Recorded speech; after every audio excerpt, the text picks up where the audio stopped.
জয় দিয়ে গেলে বেশি ভালো, জয় নিয়ে পরের রাউন্ডে গেলে নিশ্চয়ই ভালো হতো। জয় সবসময় জয়ের মতোই হয়। আমাদের সেই ভাগ্য, রেফারি সবই তাড়া করে বেড়াচ্ছে, কাটছে না কিছুতে। তবে আস্তে আস্তে কাটবে বলে মনে হচ্ছে। টিম খুব ভালো খেলেছে। এই মাঠ অযোগ্য মাঠ, এই মাঠে এই লেভেলের ফুটবল খেলা, টুর্নামেন্ট খেলা খুবই দুষ্কর।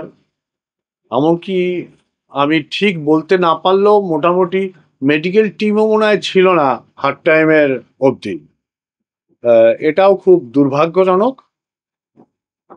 এই পরিবেশে ফুটবলের ডেভেলপমেন্ট করা খুব ডিফিকাল্ট। তাও টিম ভালো খেলেছে। আমার মনে হয় আমাদের সমর্থকরা এনজয় করেছে। টিম ধীরে ধীরে আরো ভালো খেলবে।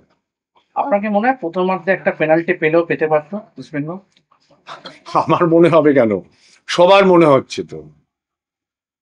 আমি তো যারা ম্যাচ অ্যাসেসার ছিল তারা উত্তর দিতে পারলো না আমাকে। আমি যখন বললাম 5 মিনিট 39 সেকেন্ড খুলে দেখো, উত্তর দিতে পারবে।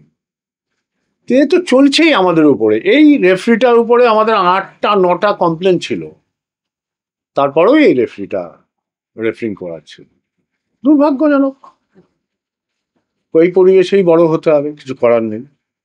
যেভাবে অর্গানাইজ হয়েছে এবার সুপার কাপ এই এই স্টেডিয়ামে, মানে এই স্টেডিয়াম বা বাম্বলিমে, না কোনো হোর্ডিং না কিছু, মানে আপনার না, ওইটা আমাদের বিচার বিবেচনায় গ্রাউন্ড ঠিক ছিল না।